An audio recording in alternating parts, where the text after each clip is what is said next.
Students, so today we are going to study our subject topic, and our subject name is computer system architecture, and the topic which are going to be covered are encoder and decoder. Let's start.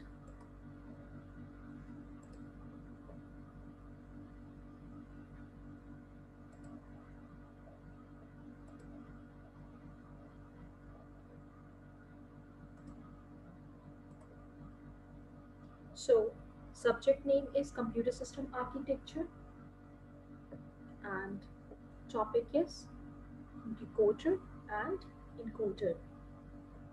What is a decoder? Decoder एक combinational circuit है जो कि क्या करता है, accept करता है set of inputs जो कि रिप्रेजेंट करते हैं बाइनरी नंबर को, और एक्टिवेट करता है सिर्फ वही आउटपुट जो कि कॉरेस्पॉन्डिंग होती है उस इनपुट नंबर के।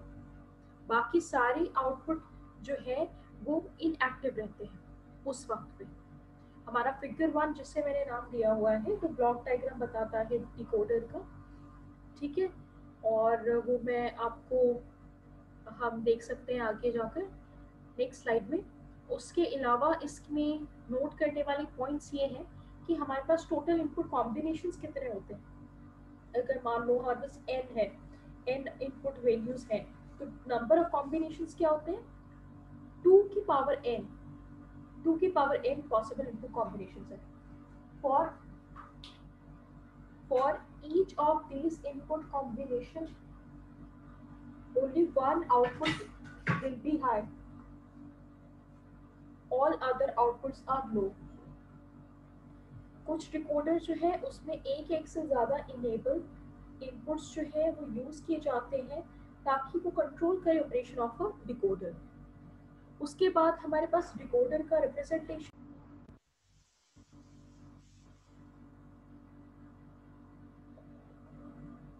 ठीक है। ओके,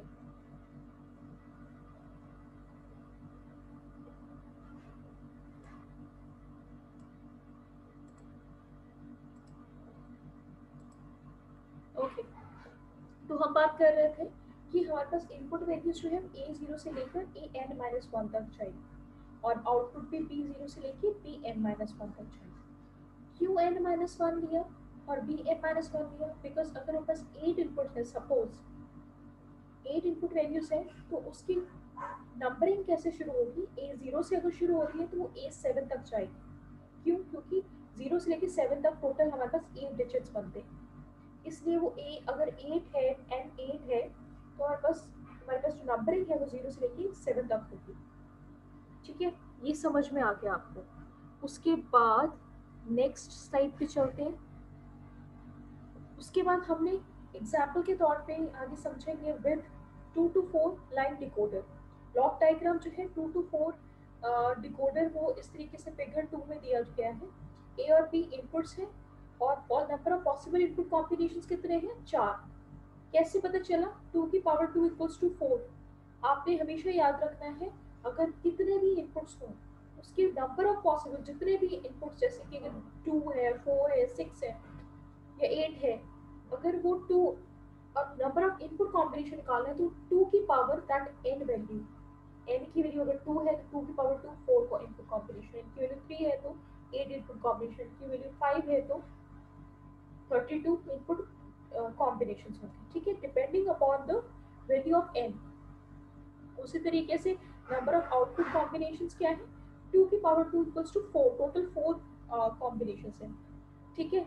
तो हमारे पास ये इंडिकेट होते हैं D0 से लेकर D3 तक। ट्रुथ टेबल से ये क्लियर है कि हर एक आउटपुट 1 है for only one specific combination of input, ठीक है।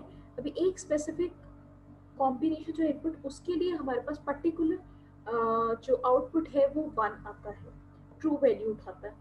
जैसे 0 0 पे हमारे पास जो जीरो आउट D0 है उससे रिलेटेड है बाइनरी नंबर 0, वो वही पिक करेगा, उस जो उसका एब्रेविएशन होगा बेस वैल्यू D0 उठाएगा, ठीक है। उसी तरीके से 1 है तो हमारे पास ये 1 उठाएगा, 2 है तो हमारे पास 2 पिक करेगा D2, और D3 पिक करेगा, बाकी सारी वैल्यूज 0 हो जाएंगी, ठीक है, एट दैट मोमेंट, ठीक है। एक वक्त पे एक ही आउटपुट शो करेगा और वो कॉरेस्पॉन्डिंग होगी टू द बाइनरी नंबर, ठीक है। This concept is clear.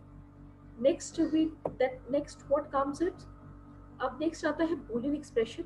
Boolean expression हमारा D0, D1, D2, D3 का, अब डिपेंडिंग अपॉन, जैसे D0 की वैल्यू 0 0 के लिए हमारे पास D0 हाई था, तो 0 0 means A bar A complement B complement, D1 हमारे पास ए कॉम्प्लीमेंट बी, और D2 A B complement, D3 A B. उसी तरीके से लॉजिकल डायग्राम है, लॉजिक डायग्राम बड़े इजी तरीके से बन जाएगा। आपने ए और बी, सबसे पहले आपने उसको स्ट्रेट लाइन से रिप्रेजेंट करना है, फिर उनका इन्वर्टेड फॉर्म भी उनको स्ट्रेट लाइन से ड्रॉ करना है, फिर D0, D1, D2, D3 हो तो एंड ऑपरेशन रहा, इसलिए एंड आपने जो गेट्स है वो लगा देने हैं, एंड गेट को उसके बाद जैसे जैसे इनपुट कॉम्बिनेशन बन रहा है वैसे वैसे उसको लाइंस को पिक करके उन्हें ज्वाइन कर देना, that's so easy to draw. Next is 3 to 8 line decoder. Block diagram जो है 3 to 8 डिकोडर वो है शोन है हमारे फिगर 4 में। तो ए बी और सी इनपुट्स हैं, तो number of possible input combination क्या होंगे, 2 की पावर 3 8, और हमारे पास नंबर ऑफ आउटपुट भी 2 की पावर 3 8, D0 से लेके D7 तक। तो ट्रुथ टेबल से क्लियर है कि हर एक आउटपुट 1 होगा for only specific combination of input के लिए। देख सकते हो डायग्रामेटिकली भी किया हुआ है और उसके बाद उसका लॉजिक डायग्राम भी बना हुआ है, ठीक है। So that's all about our decoder, and the questions, other questions depend related to the decoders that we will be discussing in the next lecture. Thank you so much.